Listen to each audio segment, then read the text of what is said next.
todas estas soluciones científicas a problemas de infertilidad que seguramente crean conflictos psicológicos que hacen que las personas acudan a los expertos. Bueno, yo ante todo lo que quisiera sería poder introducir una dimensión de reflexión con respecto a toda esta problemática, porque si bien es cierto que las tecnologías han ido introduciéndose en las sociedades y la población ha ido aceptándolas poco a poco, yo veo una incidencia muy grande de los medios de comunicación en la aceptación de estas tecnologías.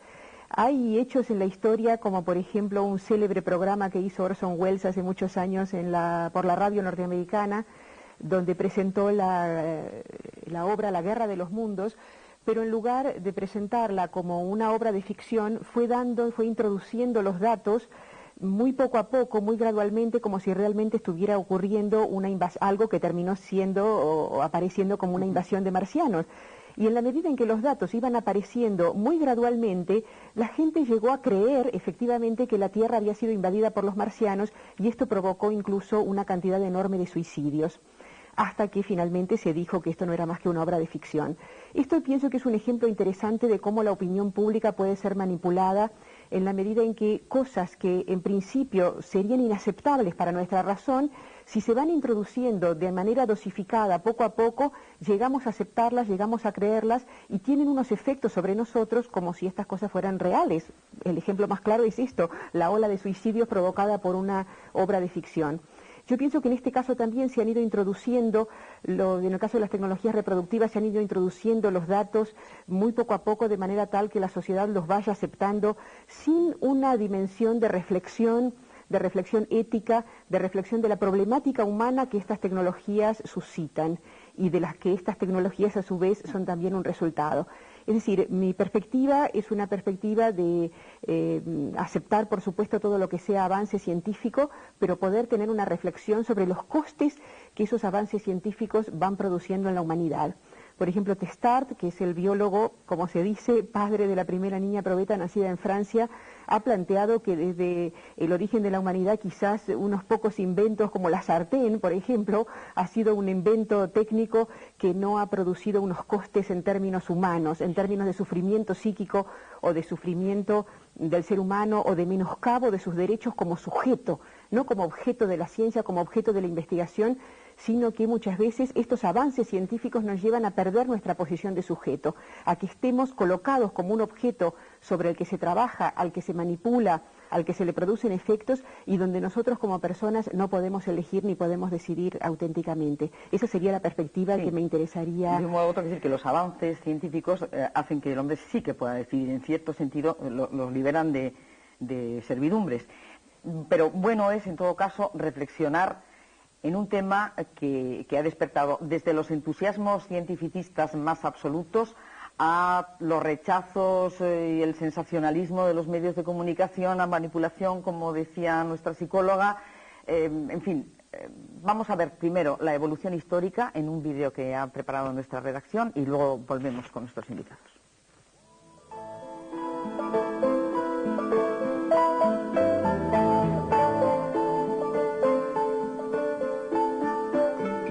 ...1978... Nacía en un hospital británico Louise Brown, el primer bebé probeta, el principio de toda una revolución científica. Una intervención sencilla pero minuciosa. Se extraen óvulos de la mujer, se fecundan con los espermatozoides del hombre y hecho esto se transfieren los embriones al útero, donde el embarazo sigue su desarrollo normal.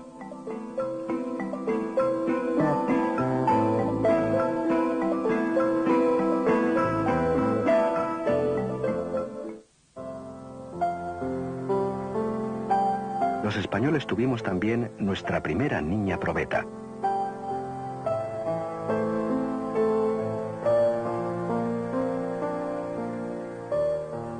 Victoria Ana tiene hoy 10 años. Desde entonces, los avances en este campo han sido enormes, siempre en paralelo a una fuerte batalla ética y legal.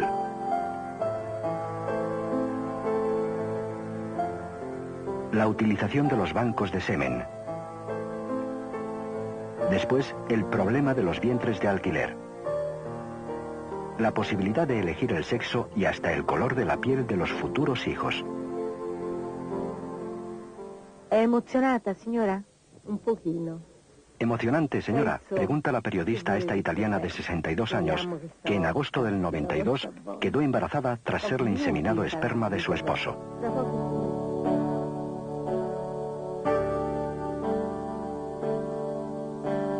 Esta otra mujer pudo dar a luz hace unos meses después de haber sido sometida a un tratamiento contra la leucemia hace 2 años.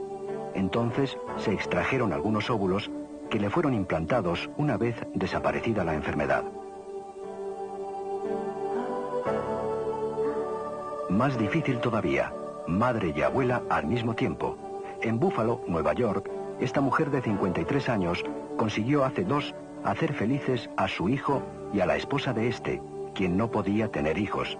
Se sometió a 4 implantes de óvulos de su nuera, fertilizados por su hijo. Son solo algunos ejemplos de lo que en algo más de 10 años ha llegado a límites entonces inimaginables. Cambian los conceptos, como el de maternidad. Esta ha dejado de ser un privilegio de la mujer joven. Estar en edad de comienza a no tener ningún sentido.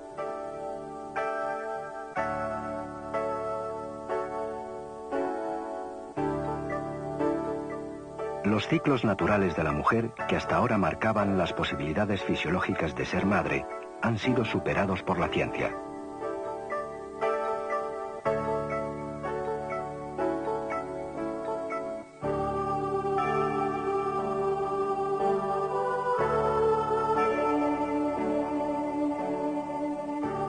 Pero, ¿existen límites?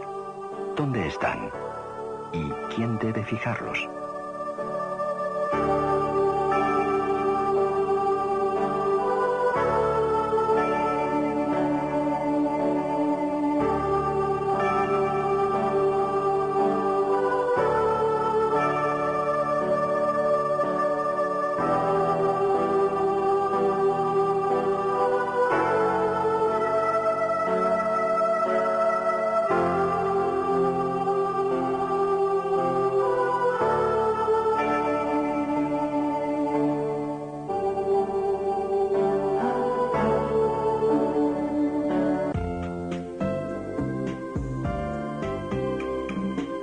Existen límites, seguramente los que existen pueden ir desapareciendo paulatinamente gracias a la evolución de la ciencia. ¿Quién debe fijar esos límites? Hablaremos de ello. Yo tengo por aquí una relación de noticias recientes, del mes pasado concretamente, Regina Bianchi, una italiana de 45 años que ha prestado su útero a Novella Espósito, su hija, para convertirla en madre y ella ser una madre abuela. Una mujer inglesa de 59 años da a luz 2 gemelos. Una siciliana tiene un hijo a los 62 años. Una abuela italiana se convierte en madre a los 61. Una mujer negra estéril a los 37 años trae al mundo un hijo de raza blanca. Verdaderamente parece que no hay límites y que si los tiene que haber, ¿quién los tiene que fijar, Marcelo? Marcelo Palacio. Bueno, desde un punto de vista ético, yo creo que la ética, pues evidentemente tiene componentes diversos en función de las sociedades en las que se produce. Aunque tendamos a una ética universal, evidentemente los comportamientos o las perspectivas o las actuaciones éticas no son lo mismo en unos lugares que en otros. Si nosotros decimos, por ejemplo, que el cuerpo humano no se vende, pues entramos, por ejemplo, en colisión con aquellos países, por ejemplo, americanos, donde los ajusticiados son vendidos sin más por $2.000 o $3.000 en algún país como conocemos. Por lo tanto, en este sentido, los límites éticos son límites que se da la sociedad en un momento determinado, marca y señala su perímetro. Ahora, los otros límites, los límites que la sociedad organizada que legisla tiene que determinar son aquellos que vienen condicionados por la no lesión a los derechos de otro. Es decir, mis límites están en función de que no dañe los intereses y los derechos de otro. Y por lo tanto, en este sentido, pienso que es bastante concreto lo que puede regularse al efecto, ¿verdad? Yendo a casos concretos, por ejemplo, los límites a la edad de una mujer para quedar embarazada, En nuestra legislación no existe. Pero estaría marcado por el derecho del hijo a tener una madre disponible, digamos, Sí, durante la edad en que sí. la necesita. Nosotros, nuestra ley dice, esta es una pregunta que quiero hacer a y los me tres parece muy invitados. razonable, si le puedo dar una contestación en este sentido, dice que toda mujer tiene derecho a recurrir a las técnicas. ¿Quién es el legislador y quién es nadie para impedir a una persona que pueda tener el derecho a reproducirse?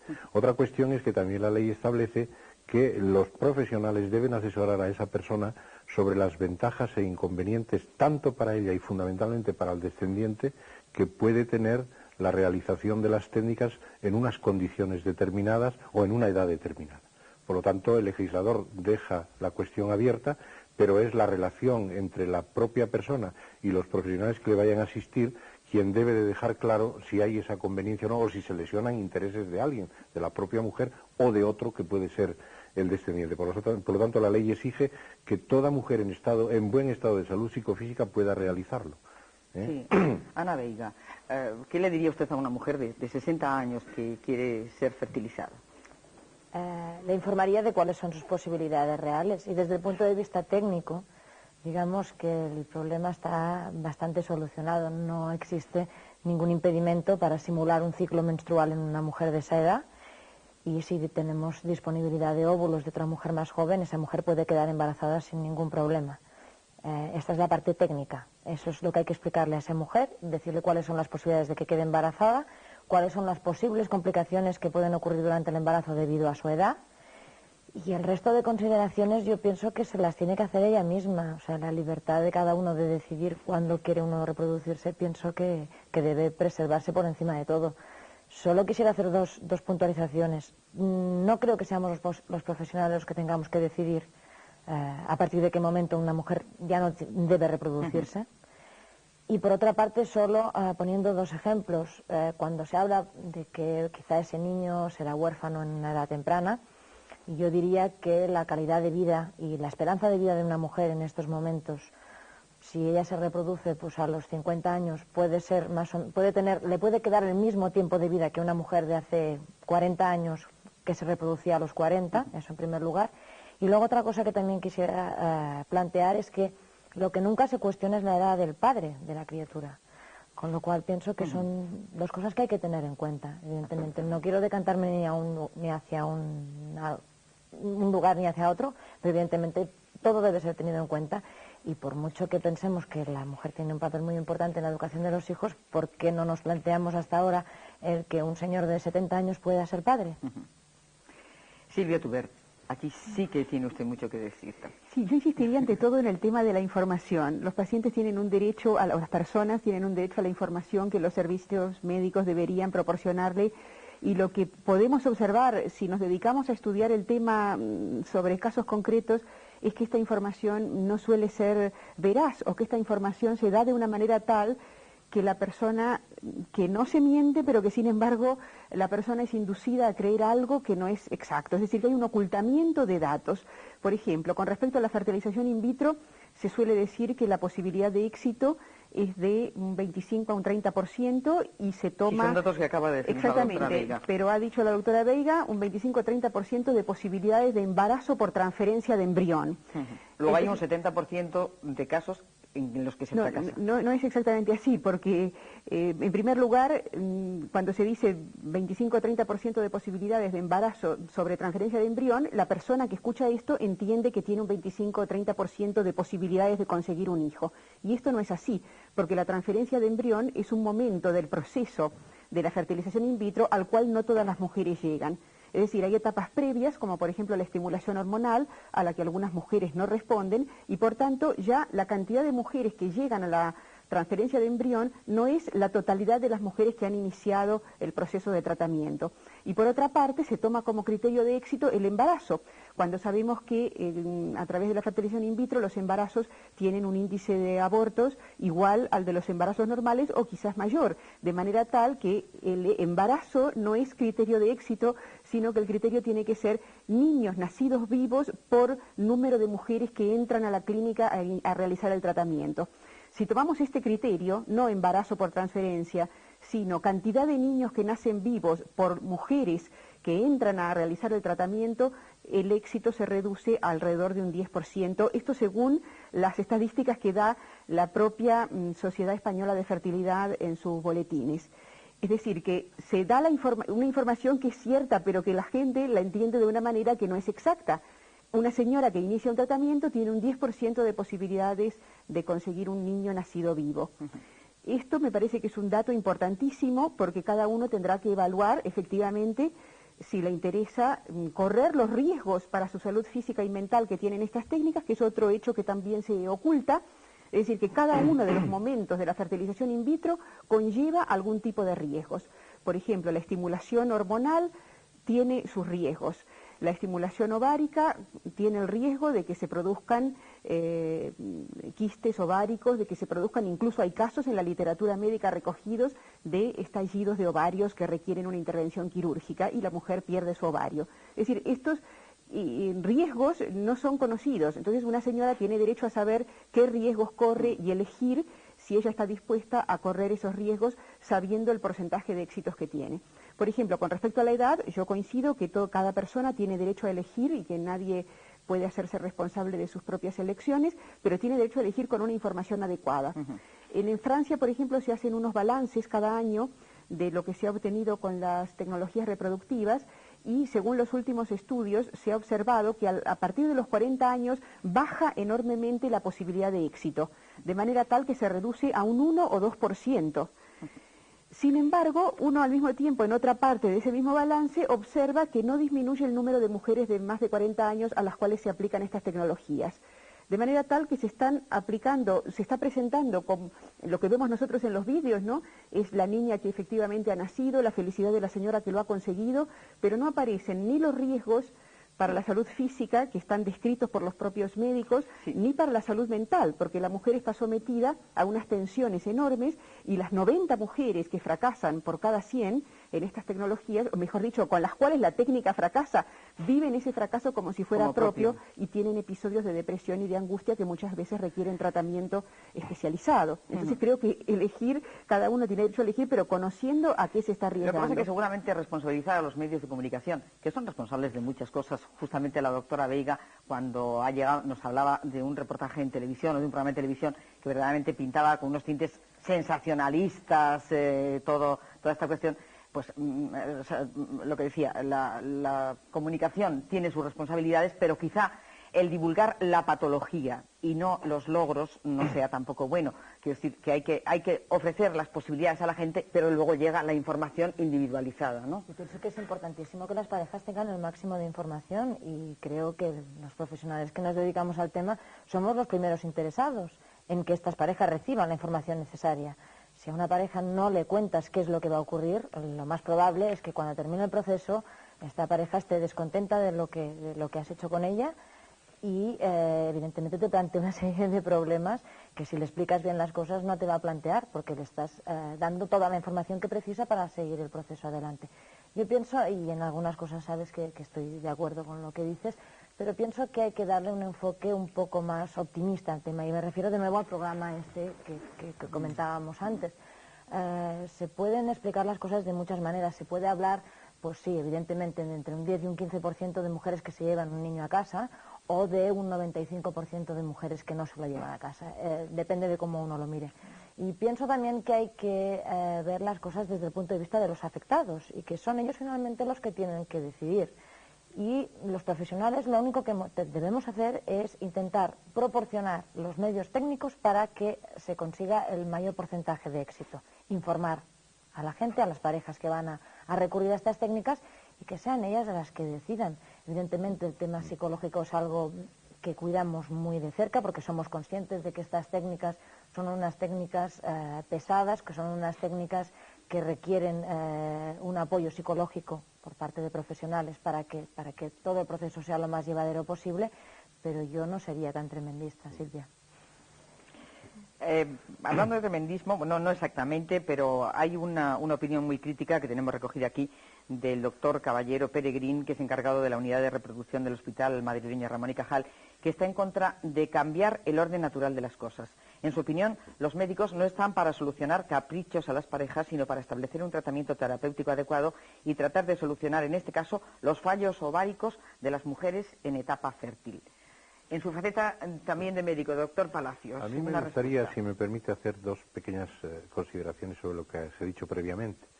En primer lugar, yo creo que los medios de comunicación han jugado un papel fundamental en todo el mundo en el proceso de difusión y conocimiento en la gran aldea global que dice que es el mundo, para que todas las personas sepan que esto existe, que se está produciendo, que se está haciendo. Por supuesto, como todo trabajo humano tiene sus errores y a veces vemos que a lo mejor se dan informaciones que nosotros hubiéramos querido que se puntualizaran, pero eso no cambia las cosas. La información ha sido importantísima, ha difundido por todo el mundo la existencia de unos procedimientos que ya son de uso bastante común y evidentemente se ha parado o se ha detenido más en aquellos procesos que son más llamativos. Por lo tanto, yo no tengo en este sentido nada que reprochar, aun cuando en alguna ocasión pues puedas ver que las cosas no son del todo ajustadas al hecho, pero ha permitido ese conocimiento general. En segundo lugar, yo estando de acuerdo con la profesora psicóloga en algunas de las cosas que dice, creo, y estoy seguro que lo hace sin quererlo y sin mala intención, que ella cae un poco en lo que enjuicia. Porque, por ejemplo, estamos hablando de las personas que recurren a estas técnicas. Es decir, que son personas que han sido tratadas de esterilidad por procedimientos comunes. Yo no salgo en defensa de las actuaciones de los profesionales, pero ¿por qué no habría de hacerlo también, con independencia de que pueda estar aquí más como legislador? Pero quiero decir que se está hablando de un 13 a un 15% de ciudadanos españoles o parejas españolas que son estériles, que recurren a los medios de tratamiento de la esterilidad comunes, es decir, los puramente médicos, que ya son un porcentaje pequeño de ese 15% que queda para recurrir a las técnicas, que no todas recurren a la reproducción por fecundación in vitro, sino a la inseminación artificial, que evidentemente tiene cotas muchas más altas de éxito. Yo suelo decir que cuando hablamos de medias, a las cuales yo soy muy poco aficionado, o de porcentajes, ¿por qué no decimos que la reproducción asistida es la media de la inseminación artificial y de la fecundación in vitro? Con lo cual, no solamente saldría al 20%, sino que a lo mejor salía al 40%. Pero esa no es la cuestión. Se trata de saber que un porcentaje muy pequeño de personas que no pueden ser tratadas por los medios medicamentosos en su infertilidad o esterilidad, recurren a unos procedimientos en los cuales, sin duda, y por respeto a la ley, deben de ser absolutamente informadas sobre todas las circunstancias que concurren en la aplicación de las técnicas, riesgos, posibilidades de éxito, aspectos éticos, sociales, económicos, jurídicos, etcétera. De todos estos aspectos tienen que ser informadas y, evidentemente, toman una decisión, como toma una decisión quien se somete a una intervención de una válvula cardíaca o quien acepta el que se le practique una prótesis.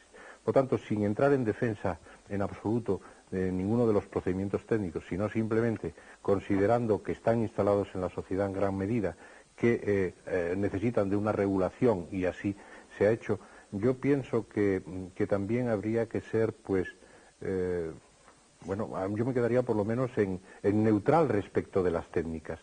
Ser neutral, es decir, no azuzar por un lado o por otro en uno u otro sentido, que creo que no es bueno en absoluto. Hay muchas personas, en España creo que en este momento hay alrededor de 2.800 niños que nacieron por las técnicas de reproducción asistida y son niños desde una perspectiva de vida que efectivamente van a tener una vida por delante que vivir, ¿verdad? A eso han contribuido las técnicas. Por otra parte, y termino si se me permite, olvidamos con alguna frecuencia que por los mecanismos de reproducción natural, es decir, personas que van en la búsqueda, como se plantea desde perspectivas profesionales, que van en la búsqueda de descendencia, pues en muchos casos en un porcentaje muy elevado, casi rondando al 75%, ven frustradas sus ilusiones.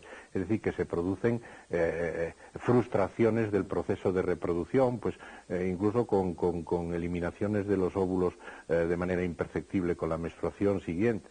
Por lo tanto, conviene, insistiendo en que no soy muy amigo de que las estadísticas se estén jugueteando por arriba y por abajo, yo creo que debemos de valorar qué personas recurren a esas técnicas después de haber sido tratadas médicamente de su esterilidad y que las posibilidades de éxito van en buena medida también condicionadas a su afrontación de un cierto riesgo que se compensará sin duda en los casos en los cuales tengan la descendencia deseada. Sí, Silvia, por favor. Bueno, yo creo que no se trata de tomar posiciones tremendistas, sino de poder equilibrar justamente el enfoque que habitualmente se da. Porque yo he visto muchos programas de televisión donde aparecen los profesionales de las clínicas que se dedican a la fertilización in vitro o a las tecnologías reproductivas en general, y aparece una señora que ha tenido un hermoso niño, y eso evidentemente nos conmueve a todos porque es una problemática técnica, digamos, una problemática científica, pero que tiene que ver con valores humanos muy profundos y que nosotros tenemos muy arraigados. Entonces no puede dejar de llegarnos y no puede dejar de conmovernos. Sin embargo, jamás he visto que las otras 9 señoras de ese programa, digamos, que no han conseguido tener un hijo, en las cuales la técnica ha fracasado, se les dé voz, se pregunte cómo han vivido ese proceso, cómo se sienten y cuál ha sido el efecto que ellas han experimentado. Eso es lo que me parece a mí desequilibrado, eso es lo que yo estoy tratando modestamente de equilibrar, de poder escuchar las voces de todas las personas que han pasado por estas tecnologías sin lograr aquello que esperaban y cuyas ilusiones se han visto frustradas. Por otra parte, hay algo que a mí me parece importantísimo, y es que el enfoque de las tecnologías reproductivas supone, por definición, que la esterilidad es una enfermedad. Esto ya lo hemos hablado otras veces. La esterilidad no es una enfermedad. La esterilidad es la imposibilidad de satisfacer el deseo de tener un hijo, pero no vamos a definir como enfermedades todas aquellas limitaciones que tenemos a la realización de nuestros deseos. Con esto quiero decir que la esterilidad no es un problema exclusivamente médico, sino que es un problema que puede ser abordado médicamente, pero que puede ser abordado por medio de otros recursos sociales, como por ejemplo mucha gente que opta por adoptar un niño o que opta por otras opciones de vida. Entonces me parece peligroso para el conjunto de la población plantear el problema de no tener hijos como un problema de enfermedad que debe ser tratado. En correlación a esto es importante aclarar que las tecnologías reproductivas no son terapias, no curan la esterilidad, son de cierta manera un cortocircuito que permite que una persona que de otro modo no podría tener el hijo lo tenga, pero ni es una enfermedad ni de lo que se trata es de una terapia. Y por otra parte, una última puntualización, y es que es con respecto al tema del diagnóstico, que muchas veces se diagnostican como estériles a personas que no lo son.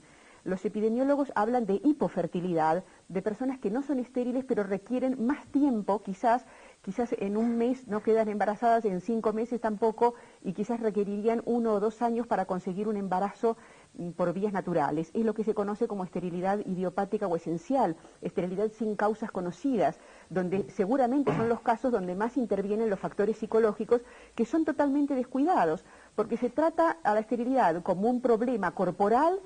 Se trata al cuerpo humano como si fuera una máquina que hay que reparar para que produzca lo que tiene que producir, y no como un cuerpo que pertenece a un ser humano, a un sujeto que tiene unos problemas mucho mayores y que exceden muchísimo lo que es la problemática del cuerpo. Y esto impone también unos límites a las tecnologías. Por ejemplo, en el caso de la inseminación artificial, en el ganado, el 99% de las vacas quedan preñadas en cada intento de fecundación. Mientras que las mujeres no sucede esto, las tasas de fecundación creo que son de un 25% por intento en la inseminación artificial, de manera tal que estamos viendo que hay otros factores, que no somos unos cuerpos que se reproducen de la misma manera que los animales, sino que somos unos seres humanos con deseos, con ilusiones, con fantasías, con una problemática muy amplia que si no la tenemos en cuenta se convierte paradójicamente en una limitación para los éxitos de la tecnología. Sí, los otros 2 invitados quieren intervenir. Le damos... Únicamente una puntualización muy pequeña. Lo único que quiero decir es que la especie humana es la especie que tiene una eficacia reproductiva más baja, es decir, la eficacia reproductiva de la especie humana se sitúa alrededor del 25%. En condiciones normales, o sea, no en parejas estériles ni en una selección de parejas especiales, sino en conjunto, tan solo un 25% de las relaciones sexuales alrededor de la ovulación de una pareja sana van a dar lugar a un embarazo, con lo cual es muy difícil poder pensar que con estas técnicas vamos a superar ese porcentaje.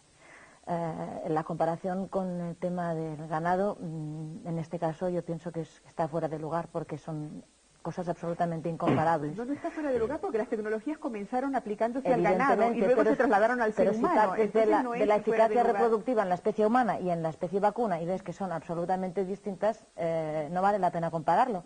Vale la pena compararlo justamente para mostrar cómo la reproducción en el ser humano no es reproducción de cuerpos, como sucede en los animales, sino que es filiación, es generación de hijos. Un hijo no es meramente un cuerpo que sale de otro cuerpo. Para el ser humano es algo que responde a un deseo, que responde a una genealogía, es algo que va a ser parte de una familia, que va a ser objeto de amor de unos padres, cosa que... Sin entrar en este tipo de consideraciones y hablando únicamente de la fisiología, lo que puedo decirte es que la especie humana tiene una eficacia reproductiva del 25%, sin entrar en otro tipo de consideraciones. Es decir, la posibilidad de que un óvulo y un espermatozoide se encuentren y empiecen un desarrollo, que ese desarrollo termine al cabo de 9 meses con el nacimiento de un niño, eso pasa en un 25% de los casos. Sea la especie humana o fuera cualquier otra especie, es decir, no entro en otro tipo de consideraciones. Por eso, pero yo creo que desde mi perspectiva psicoanalítica, yo creo que lo importante para nosotros son justamente esas otras consideraciones, porque si no tenemos en cuenta que una mujer es un ser humano que tiene deseos, que tiene fantasías, que tiene una historia, que ha tenido unos padres y que se va a convertir en madre y no meramente en reproductora, lo que se hace es una medicina veterinaria. Pero yo creo que una mujer que acude a esta tecnología es porque quiere ser madre, no porque quiere tener un ternero, supongo. Yo quisiera hacer dos cosas y la verdad es que no estoy muy a gusto intentando rectificar a la profesora psicóloga, pero debo de hacerlo porque me sorprende que se diga que la infertilidad o la esterilidad no es una enfermedad. Yo quería que la profesora nos definiera qué es una enfermedad y por qué la esterilidad o la infertilidad están en libros de patología médica entonces y por qué es una disciplina médica.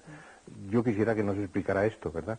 Eso en primer lugar. Dice que luego los tratamientos o estas técnicas no son terapéuticas porque no curan la enfermedad, con lo cual reconoce en principio que es enfermedad, pero dice que no las cura. Pero es que las terapéuticas, para ser terapéuticas, no tienen por qué ser curativas. Hay terapéuticas paliativas también. Y hay otras terapéuticas que no actúan sobre el hecho, sino que lo suplen, como usted sabe perfectamente, y no tengo que recurrir a los 1001 ejemplos que hay.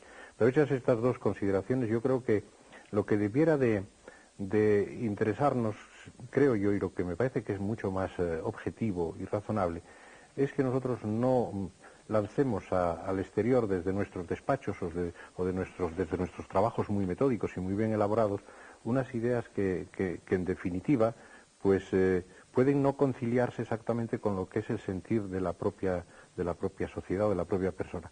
¿Cómo puedo aceptar yo eso que acaba de decir usted, de que una mujer quiere solamente tener un hijo, quiere reproducirse? La mujer quiere ser madre, quiere tener un hijo, quiere cubrir su ciclo biológico, sabe cuál es su responsabilidad biológica, tiene sentimientos maternales y lo va a buscar aún a sabiendas de que efectivamente tiene algunos inconvenientes o en algunos casos puede que bastantes. Por lo tanto, lo que creo que es razonable es que nosotros pongamos a disposición de los ciudadanos para el uso de su libertad responsable de aquellos procedimientos y de aquellas cautelas y protecciones de tipo social y legal que precise para que ese deseo que ella quiera expresar o que ellos quieren expresar, hombre y mujer, no esté otra cosa que no sea asegurado en los términos más razonablemente posibles. Por tanto, debemos ayudar a la ciudadanía, a estas personas que desean recurrir a estas técnicas, a que sean absolutamente bien informadas, a que se cumplan todos estos requisitos que son absolutamente esenciales, a dejarles en libertad de poder decidir de manera responsable y a protegerlas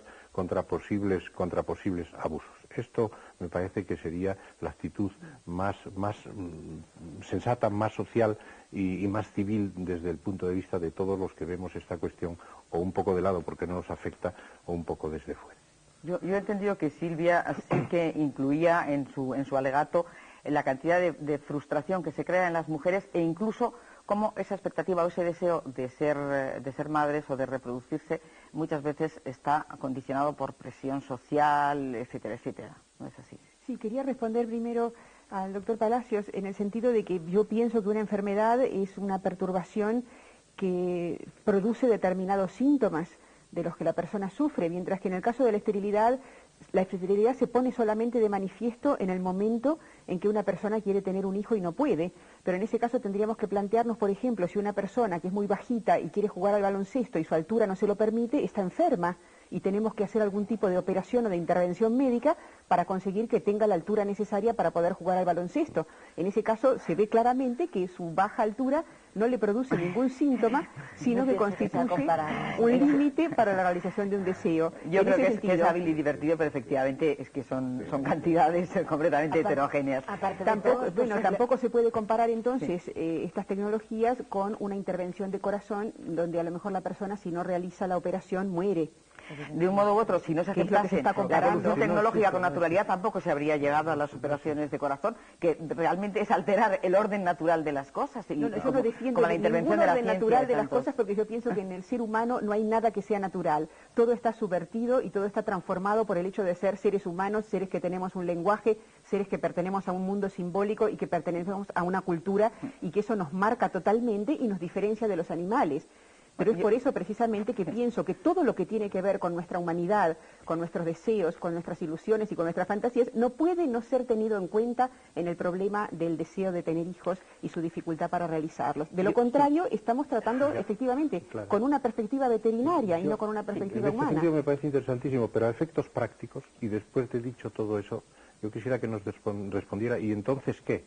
Dígame qué es lo que usted propone. ¿Se deben de retirar las técnicas? ¿Se deben de prohibir? ¿Se debe de dejar a las personas que las hagan? Porque, en definitiva, sería bueno que supiéramos cuál es el planteamiento último. ¿Está usted en contra? ¿Está a favor? ¿Debe de legislarse? ¿No debe de legislarse? ¿Las personas son libres para tal?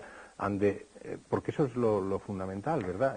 Todos este tipo de... Podemos estar confundiendo mucho las cosas, lo que dijo el otro, pero en definitiva yo creo que eso es lo que hay que hacer, concretarlo, porque pienso que los espectadores es lo que esperan de nosotros, que digamos cuál es el estado de las cosas en este momento, hasta dónde alcanzan las libertades de las personas para decidir, cuáles son las responsabilidades de los profesionales, cómo el legislador debe de marcar estas cosas. Yo creo que eso es lo fundamental. Ana, sí, yo únicamente quería puntualizar.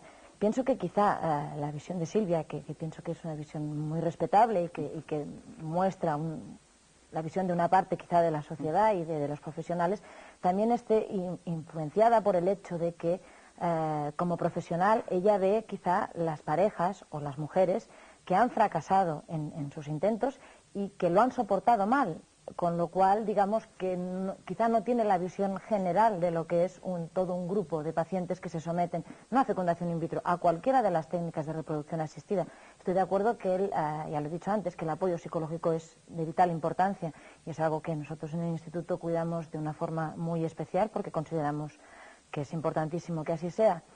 Pero que en este caso pienso que quizá por el hecho de haber tratado únicamente a las parejas que han fracasado o que acuden a una consulta psicológica para solucionar los problemas derivados de eso, sea una población muy limitada y que nos ofrece solamente una visión parcial de lo que está ocurriendo. Como también ocurre que habrá muchas parejas que trivializan al acudir a esta asistencia, tienen trivializada la imagen del hijo, no piensan en el hijo, en el futuro del hijo, sino que están de alguna manera queriendo redondear su imagen social.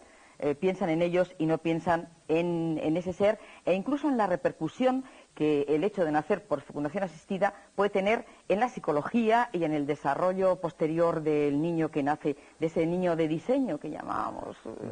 Hay muchos niños ahora ya en el mundo, hay más de 100.000 niños que han nacido con estas técnicas. Cuéntenos, doctora Veiga, cuéntenos su experiencia. Y yo pienso, y por los niños que conozco, que ya son muchos, son unos niños absolutamente deseados, son unos niños muy felices porque sus padres los han deseado mucho y les ha costado mucho conseguirlos. Y en este momento estamos participando en un estudio multicéntrico que precisamente está estudiando eso, un estudio en que están participando equipos ingleses, equipos franceses, en el que se estudia pues cuál es el comportamiento de estos niños y cuáles son sus características por el hecho de haber sido niños concebidos mediante fecundación in vitro, que se comparan con los conseguidos mediante inseminación artificial, niños adoptados y niños conseguidos por los medios naturales. Es un estudio muy ambicioso del cual espero poder hablar de los resultados dentro de aproximadamente un año, pero pienso que los resultados van a ser absolutamente optimistas por la experiencia que tenemos. En cualquier caso, es la sociedad en buena medida responsable de cómo esos niños se encuentren en ella, ¿verdad?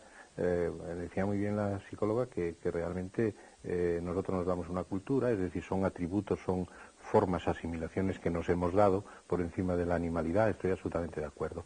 Pero precisamente en esas sociedades estructuradas somos nosotros quienes realmente, al darle acogida a una nueva persona que viene a esta sociedad, no debemos de estigmarlo. Yo he leído en alguna ocasión, ese otro tipo de niños no es ningún otro tipo de niños. Un niño es un niño, cualesquiera que haya sido el modo por el que se le ayudó a nacer, sea una forma natural o una forma ayudada, porque en realidad se habla de técnicas de reproducción artificial a veces, pero lo artificial es lo mínimo, todo lo demás es natural. La madre, el óvulo, el espermatozoide, la gestación, todo es natural, excepto las técnicas, efectivamente. Por lo tanto, la sociedad debiera de ser muy sensata y prudente a la hora de evaluar a estos niños como niños distintos, porque no son niños distintos en absoluto, son niños como los demás, salvo que nosotros nos empeñemos en decir que son distintos y acabemos estigmándolos. ¿Qué experiencia tiene usted? Bueno, el tipo de terminología que se utiliza a mí me parece nefasta y creo que a la larga va a tener una repercusión sobre estos niños. Por ejemplo, hablar de niños pro beta, creo que hace unos años en la clínica de Sheus se hizo una fiesta en una discoteca y salía en los periódicos las fotos. No fue en una discoteca, porque salía titulado primer baile de niños pro beta. Entonces yo creo que eso tiene efectos psicológicos sobre las madres, sobre los padres, y a la medida en que los niños vayan creciendo también tendrá efectos sobre ellos. Es que es muy difícil que no tengan esta connotación cuando la ciencia médica ha hecho de esto uno de sus puntales, ¿no? Es decir, por el momento, cuando se consideran como tecnologías punta. De pronto los médicos se han convertido en estrellas que salen en la televisión. Pero de algún modo se está normalizando esto, ya no son tan excepcionales. De manera tal que efectivamente yo creo que esto está como seleccionado. Y otra cosa que quería incluir... Yo quisiera preguntar una cosa, sí. Perdóneme. ¿Secreto o no secreto? ¿Los niños deben saber su origen o es mejor que no lo sepan? Ese es otro problema que me parece muy importante. Yo no estoy en condiciones evidentemente de dar respuestas a las preguntas que se plantean, y mi misión como psicoanalista pienso que es más hacer preguntas que dar respuestas demasiado prematuras. Por ejemplo, el doctor Palacio decía, bueno, ¿qué propuestas hace? Yo no hago ninguna propuesta en el sentido de prohibir, en este momento me parecería una especie de absurdo. Las tecnologías están ahí, están funcionando, hay niños efectivamente que han nacido y que son niños como todos. Estoy totalmente de acuerdo con eso. Pienso que sí tiene que haber una legislación y que sí tiene que haber una comisión de ética que creo que la ley española establece, y que han pasado 6 años y todavía no se ha creado esa comisión de ética que supervise el trabajo de las clínicas. Eso me parece importantísimo porque creo totalmente que la gente tiene que tener libertad para elegir, pero no hay libertad realmente para elegir si no hay una información exacta. Y yo creo que la información exacta no puede provenir solamente del 10% de casos de éxito, sino que tiene que provenir de la totalidad de la población que pasa por estas tecnologías. Tenemos que saber cómo viven las cosas las mujeres, tenemos que saber qué experimentan, qué secuelas y qué efectos les producen a la larga. Y otro elemento no poco importante es cómo todo este planteo que nos toca muchísimo a todos, porque el tema de la maternidad y el tema de la reproducción humana es una cosa que está en nuestros orígenes y que está en la base de nuestra organización psíquica, el tema de nuestra filiación, de dónde venimos, ¿no? Y de qué manera, qué dejamos en el mundo cuando nos vamos. Y pienso que esto está encubriendo otro problema muy importante y muy grave, que es la necesidad de investigación que tienen los científicos. Porque yo he visto escrito en textos publicados por científicos, necesitamos más embriones, necesitamos producir embriones para poder investigar las primeras etapas del desarrollo fetal, o para hacer experimentos, o para clonar, para lo que sea. Entonces, el deseo materno, el deseo de la mujer de tener un hijo, que es un valor arraigadísimo en nuestra cultura, aparece como encubriendo otros deseos que son las necesidades de la lógica de la investigación, que tiene que seguir avanzando, cueste lo que cueste, Silvia, y a cualquier precio. Es muy valiente y muy rigurosa, planteando aquí estos jarros de agua sobre pues los números ciertos de familias felices con sus niños concebidos por técnicas de fecundación asistida. Pero, sí, síganme. Sí, me permite un segundo, quería hacer una sola puntualización, que además tiene razón respecto de la Comisión Nacional, no de Ética, sino de Reproducción Asistida, que supervise este hecho. La ley contempla que se cree, el decreto ya ha sido hace algún tiempo elaborado. Puedo decir a todo el mundo, que he hablado desde hace poco con la señora ministra, que ha sido muy receptiva a este hecho. Nos hemos puesto en contacto con el subsecretario de Sanidad, hemos visto el texto junto a algún otro experto y espero que pronto sea una realidad esta comisión, que va a tener las funciones que tiene la ley. Y respecto del punto de si anonimato sí, conocimiento no de la identidad de los padres, nuestra legislación se inclina por el hecho de que se mantenga el anonimato, salvo en circunstancias a las que alude el artículo 5 de la ley, que puedan ser de gravedad para el descendiente y haya que recurrir, por ejemplo, un niño burbuja a células del progenitor, o en situaciones donde un proceso legal exija el levantamiento de la identidad, del conocimiento de la identidad de los progenitores, sin que esto signifique en absoluto que el progenitor esté obligado a hacerlo. En primer lugar, si no quiere, no lo hace, salvo en el tema legal, y segundo, sin que esto signifique tampoco que por ello se le vaya a imputar la filiación, la paternidad del hijo del que fue donante en su momento. Pero la inmensa mayoría de los países, por no decir todos excepto Suecia, se mueven en el ámbito del secreto de la donación, y en Suecia con algunos problemas recientemente que me parece que va a conducir a esto. Tenemos ya muy poco tiempo y ha habido una frase de las que ha dicho la psicóloga, es necesitamos más embriones, que incide en otros de los aspectos que hemos hablado del sensacionalismo, de la cara negra o de la leyenda negra de la fecundación asistida y de todas las técnicas genéticas. Y es el riesgo de que se utilicen para crear determinadas castas humanas, castas de segunda, castas auxiliares, despensas de órganos, etcétera, etcétera.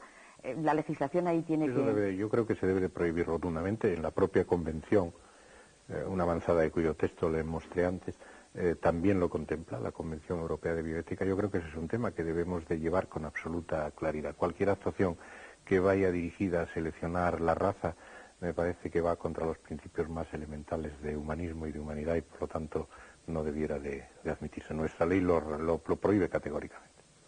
Sí, querría escuchar también su opinión al respecto, Silvia. Sí, pienso que ese es otro tema que no hemos hablado, pero es que haría falta 10 programas para ver todas las derivaciones que hay a partir de este tema, y es cómo las tecnologías reproductivas abren las puertas, ¿no? Aunque en sí mismas puedan tener sus aplicaciones con las limitaciones que tienen, ¿no? Repito, pero cómo abren las puertas para una cantidad de intentos. Ya hemos tenido lo de la clonación, es decir, Testart, el biólogo francés, escribió un libro hace unos años planteando una moratoria, planteando que teníamos que tener un tiempo de reflexión sobre la reproducción, sobre los problemas éticos que no plantea, confundamos esto, que esto se confunde. Él la sigue haciendo, la prueba está ahí, ¿no? Pero a partir de estas tecnologías, las puertas que se abren en cuanto a la manipulación genética, él hablaba de la clonación como una cosa del futuro. En 5 o 6 años ya tenemos que la clonación con los seres humanos se puede realizar, y aunque haya unas legislaciones supranacionales, aunque haya unas categorías que se establezcan, nunca pienso que es posible controlar lo que los investigadores privados realicen.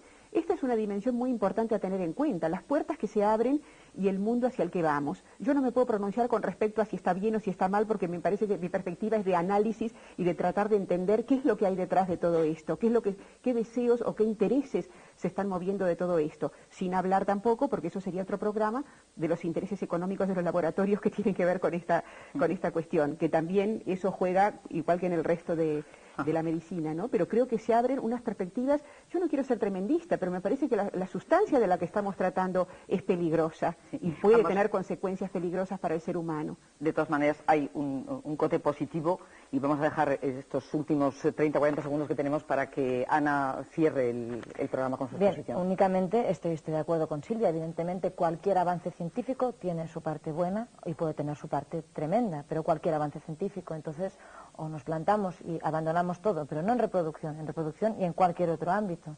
No hablemos de trasplantes, no hablemos de nada más, dejémoslo todo tal cual está y dejemos que vayan ocurriendo las cosas que la naturaleza nos depare. Si queremos seguir avanzando, tenemos que asumir ese riesgo, pero entonces yo creo que es papel de todos el saber canalizarlo. Yo no digo que los científicos tengamos que decidir por dónde hemos de seguir investigando, ni si hemos de utilizar o no embriones. Los científicos lo que hemos de hacer es seguir trabajando y seguir informando a la sociedad, que debe ser la que debe poner los límites en las cosas que se deben llevar a cabo. Quizá el mejor resumen, Ana, ¿cuántos niños han nacido en España hasta el momento por fecundación asistida? Por las técnicas de reproducción asistida, que incluyen todo, como bien decía el doctor Palacios. Empezaron en el 78 con la primera inseminación artificial. La fecundación in vitro empezó en el 83 y Victoriana nació en el 74. Hace 10 años de esto, pues por fecundación in vitro habrán nacido aproximadamente unos 3.000 niños. Y si contamos todas las demás técnicas, pues es que no lo puedo decir, pero deben ser ya muchísimos. Y en el mundo entero, pues deben estar entre los 100.000 y los 200.000 los niños que han nacido gracias a la fecundación in vitro.